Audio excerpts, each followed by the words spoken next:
जय हिंद दोस्तों, राधे राधे। मैं उदय शंकर। दोस्तों, हम पढ़ रहे हैं वर्णमाला, और वर्णमाला में इससे पहले हमारी क्लासेस हो चुकी हैं। अगर आपने नहीं देखी हैं तो पहले आप वो देख लेंगे। और आज का जो टॉपिक रहेगा वो रहेगा अल्पप्राण, महाप्राण और सघोष और अघोष। हम इन्हें समझेंगे, ये क्या होते हैं और कितने होते हैं, इसके बारे में जानेंगे। ये क्लास सीटेट के लिए तो है ही है, इसके अलावा जो यूपी पुलिस या फिर अदर एग्जाम्स की वनडे एग्जाम के लिए तैयारी करते हैं उनके लिए भी महत्वपूर्ण क्लास है। तो आप इस क्लास के अंत तक बने रहेंगे और सही से समझने की कोशिश करेंगे, ठीक है। तो देखते हैं हम जो हमारे महाप्राण और अल्पप्राण होते हैं वो वायु के आधार पर, यानी कि श्वास के आधार पर दो भागों में बटे होते हैं। जिसे हम पहले कहते हैं अल्पप्राण और दूसरा होता है महाप्राण। अल्प का मतलब होता है थोड़ा और महा का मतलब होता है अधिक। इन्हें ही हम समझेंगे। इनके आधार पर हमने इनके अंतर्गत कितने वर्ण आते हैं उनको हमने थोड़ा सा वर्गीकृत किया है और उन्हें समझेंगे इस क्लास में, ठीक है।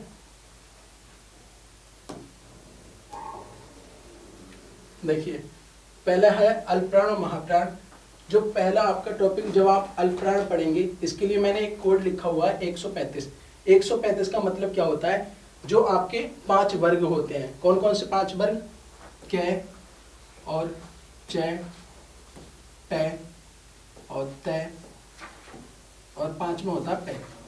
ये 5 वर्ग होते हैं और इनमें 5 वर्ण होते हैं। इन्हीं वर्णों को हमने अलग अलग वर्गीकृत किया है। तो जो कै वर्ग होता है, यानी कि पहला वर्ग, एक तो अल्पप्राण में पहला वर्ग आएगा। पहले वर्ग में कितने वर्ण होते हैं? 3, यानी कि पहला, तीसरा और 5वां। पहला हो गया कै, तीसरा आएगा गै और 5वां डै। तो ये कै किसके अंतर्गत आए? पहले वर्ग। पहला वर्ग कौन सा होता है? कै वर्ग, जिसे हम बोलते हैं कै वर्ग, ठीक है। इसके अलावा कौन सा? तीसरा कौन सा होता है? चै वर्ग। और चै वर्ग के अंतर भी कितने वर्ण आएंगे? ये तीनों, चै, जय और अइया, ये तीनों। इसके अलावा जो पहला हो गया कै, दूसरा चै वर्ग और तीसरा है टै वर्ग। अब टै वर्ग के अंतर्गत तीनों आएंगे, पहला, तीसरा और ये 5वां। इसके अलावा चौथा वर्ग जो होगा तै वर्ग, इसके अंतर्गत भी ये तीनों आएंगे, पहला, तीसरा और 5वां। देखो, पहले पे क्या आता है? तै, तीसरे पे दै और 5वें पर नै, ठीक है। इसके अलावा जो 5वां वर्ग होता है आपका, उसे कहते हैं हम पै वर्ग, ठीक है। आप ये तो समझ रहे होंगे, कै वर्ग, चै वर्ग, टै वर्ग, तै वर्ग और पै वर्ग, ये 5 वर्ग होते हैं। इनके अंतर्गत कौन कौन से वर्ण आते हैं? पहला, तीसरा, 5वां। तो ये किस में गिनना है हम? अल्पप्राण में। ये हो गया आपके ये वाले, ठीक है। इसके अलावा अल्पप्राण की ही बात कर रहे हैं अभी हम। अल्पप्राण में और क्या मिलेगा? अंतस्थ व्यंजन। और अंतस्थ व्यंजन कितने होते हैं? 4, य, रे, ल और व। ये भी किस में आएंगे? अल्पप्राण में। तो ये तो बात होगी अल्पप्राण की। इसके अलावा हम समझेंगे महाप्राण। मैंने आपके लिए बताया था कि अल्प का मतलब होता है थोड़ा या कम, और प्राण का मतलब क्या होता है? श्वास या वायु। जहां थोड़े वायु की जरूरत पड़ती है या थोड़े श्वास की जरूरत पड़ती है, उसे हम अल्पप्राण कहते हैं। और अल्पप्राण के अंतर्गत कितने की कौन कौन से आते हैं वो मैंने आपके लिए बता दिया है।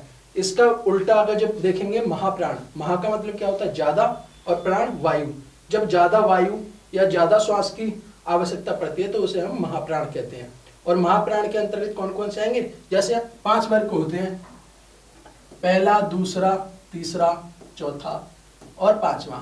आपने यहाँ पे क्या देख लिया? अल्पप्राण में आपने पहला पढ़ लिया, तीसरा भी, 5वां भी। इसके बाद आपने क्या पढ़ा यहाँ पे? अंतस्थ व्यंजन। अब जब महाप्राण में चलेंगे तो महाप्राण में क्या बच जाएगा? दूसरा मिलेगा आपके लिए और चौथा मिलेगा। 5वें वर्ग के जो दूसरा होगा वर्ण और चौथा, ये आप किसमें पढ़ेंगे? महाप्राण में। चलो महाप्राण देखते हैं। देखो, महाप्राण, जिन वर्णों के उच्चारण में श्वास वायु की मात्रा अधिक होती है उन्हें महाप्राण कहते हैं, यानी कि अधिक वायु। प्रत्येक वर्ग का दूसरा और चौथा, यहां हम इसे इस तरह से भी लिख सकते हैं 24। इसके लिए ये कोड याद रखेंगे 24, जो हमने पहले अल्पप्राण में याद रखा था 135, ठीक है।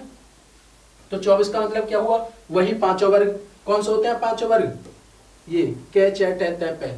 कै वर्ग और चै वर्ग, टै वर्ग, तै वर्ग, पै वर्ग, ये हमारे 5 वर्ग होते हैं। वहां हमने बात करी थी अल्पप्राण में पहला, तीसरा और 5वां। जब महाप्राण में आ गए तो महाप्राण में हम बात करेंगे जो उनसे छूट गए, और छूटे कौन से थे? दूसरा और चौथा। तो देखिए, दूसरा कौन सा आपका? कै वर्ग में घै, और क वर्ग में चौथा कौन सा है, घ। समझ में आया। इसी तरह से जब च वर्ग में आएंगे, च वर्ग में भी दूसरा 6 और चौथा ये झ हो जाएगा। इसके अलावा ट वर्ग में ये दूसरा है, ये चौथा है, और त वर्ग में ये दूसरा थ है और चौथा होता है ध। इसके अलावा प वर्ग में यानी कि पंचम वर्ग जो होता है आपका, पांचवा वर्ग प, उसमें दूसरा कौन सा होगा, फ। प के बाद फ ही तो आता है, तो इसे कहते हैं दूसरा, और चौथा होता है भ। तो ये किसकी बात होगी, महाप्राण की। इसके अलावा वहां हमने क्या पढ़ा था प्राण में, अंतस्थ पढ़े थे 4, य र ल व, और यहाँ पे क्या पढ़ रहे हैं, ऊष्म व्यंजन।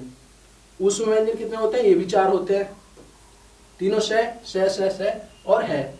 ये किस में आएंगी, तीनों से और है, ये महाप्राण में आएंगी। तो आपने देखा कैसे समझ में आया।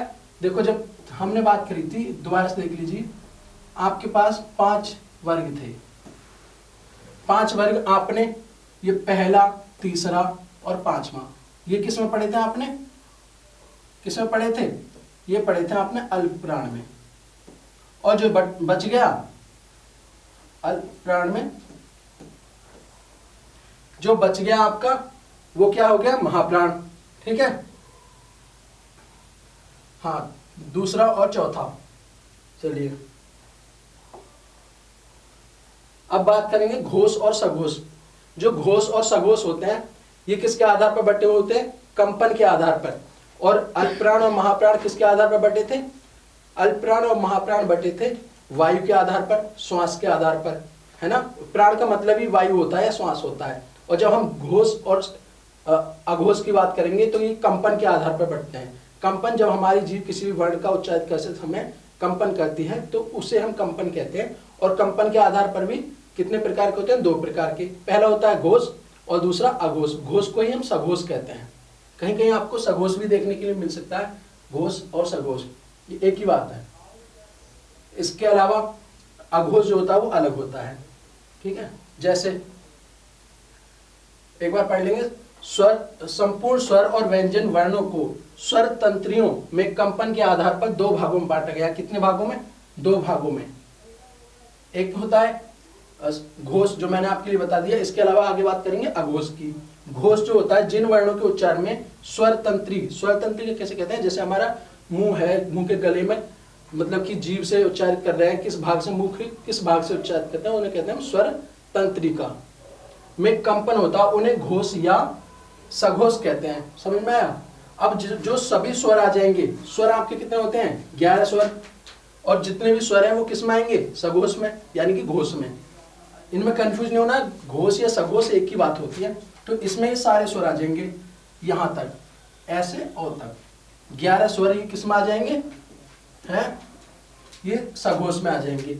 इसके अलावा जो हम बात करेंगे अघोष की,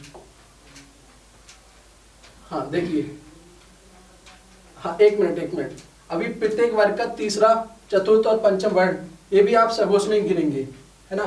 जैसे क वर्ग, 5 वर्ग तो आपको पता ही है, क च ट त प। इनके वर्ग में कौन कौन से, तीसरा, चौथा और पंचम वर्ण। देखिए ये तीसरा है ग, चौथा घ है और 5वां ड। इसी तरह से तीसरा ये है और ये यहाँ पे ड। ये सारे किस में आएंगे, सघोष में। तीसरा, चौथा और पंचम वर्ण ये किस में आएंगे, सघोष में। इसके अलावा अंतस्थ, अंतस्थ कौन कौन से होते हैं, ये रेलवे 4 ही होते हैं, और है ये भी किस में आया, सघोष में। समझ गए। आगे देखते हैं। अब आता है अघोष, यानी कि सघोष का उल्टा।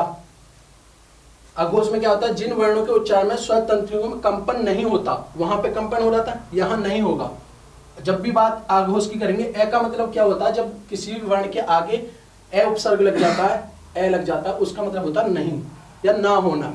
इसी तरह से अघोष में लगा हुआ है ए, और इसका मतलब होगा कि यहाँ कंपन नहीं होगा। वहां जब सघोष की बात कर रहे थे यानी कि घोष की बात कर रहे थे तो वहां पे कंपन हो रहा था, और यहाँ जब अघोष की बात करेंगे तो यहाँ कंपन नहीं होगा। और जहां कंपन नहीं होता तो उन्हें क्या कहते हैं, अघोष। अब अघोष कौन कौन से होते हैं, प्रत्येक वर्ग का पहला और दूसरा, पहला यानी कि प्रथम और द्वितीय।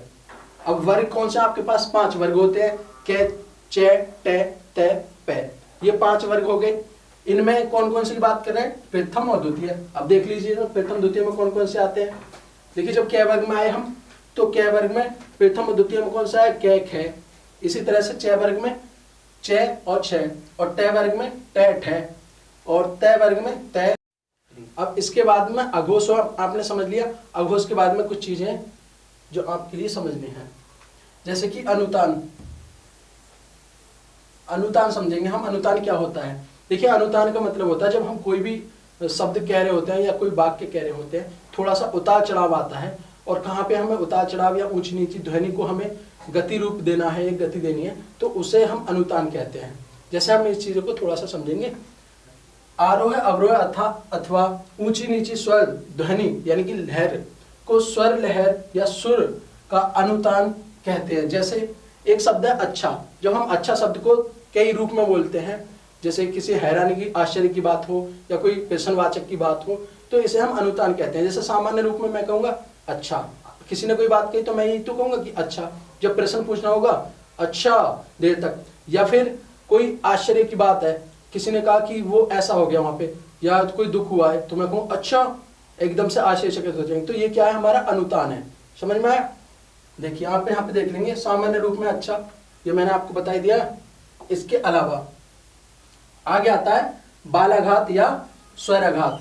अब इन दोनों में अंतर है। अभी आपने समझा था अनुतान, अब ये है बालाघात या स्वराघात। ये दोनों बिल्कुल अलग अलग है। बालाघात का मतलब होता है जब किसी विशेष वर्ण पर आप बल दे रहे होते हैं, या किसी विशेष शब्द पर या किसी वाक्य पर। बालाघात 3 प्रकार का होता है। एक वर्ण पर जब बल दिया जाता है, या जब शब्द पर बल दिया जाता है, और उसके अलावा जब वाक्य पर बल दिया जाता है। तो 3 प्रकार का हो गया बालाघात।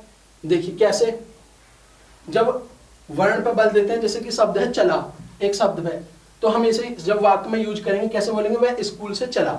यहाँ पे चला हमने जब बोला तो किस पे बल दिया, च पे। च क्या है, वर्ण है, हमने यहाँ पे च पे बल दिया कि वह स्कूल से चला। तो ये तो हो गया किसका, वर्ण बालाघात। इसे हम वर्ण बालाघात बोलेंगे। आगे है शब्द बालाघात। शब्द क्योंकि वर्णों से मिलकर बना है। अब जैसे एक वाक्य है तुम नहीं पढ़ोगे, यहाँ एक प्रश्नवाचक लगा दिया हमने, हम कहेंगे कि तुम नहीं पढ़ोगे, तो यहाँ पे हम किस पे बल दे रहे हैं, आप जब उच्चारित करके देखेंगे तो यहाँ पे हम नहीं पर बल दे रहे हैं कि तुम नहीं पढ़ोगे। तो ये कैसा बालाघात हुआ, ये शब्द बालाघात हुआ। समझ में आया? इसके अलावा आगे आता है वाक्य बालाघात। सबसे छोटा क्या आता है, वर्ण, फिर वाक्य, और फिर वर्ण के बाद में आता है शब्द, और शब्द के बाद में वाक्य। जब आप वाक्य देखेंगे कि जैसे एक शब्द वाक्य है, आज मैं गीता नहीं पढ़ूंगा, तो इसका मतलब, या मैं आज गीता पढ़ूंगा, तो मतलब कल किसी और ने पढ़ा था। कोई भी सब पुस्तक का नाम आप लेंगे कि मैं आज ये पढ़ूंगा, इसका मतलब कल वो किसी और ने पढ़ी थी, और यहाँ पे आप क्या कर रहे हैं, पूरे वाक्य पर बल दे रहे हैं। तो इसे हम क्या कहेंगे, वाक्य बालाघात। समझ में? 3 प्रकार के हो गए, वर्ण बालाघात, शब्द बालाघात और वाक्य बालाघात। इसके अलावा हाँ, आज की वीडियो में इतना ही था।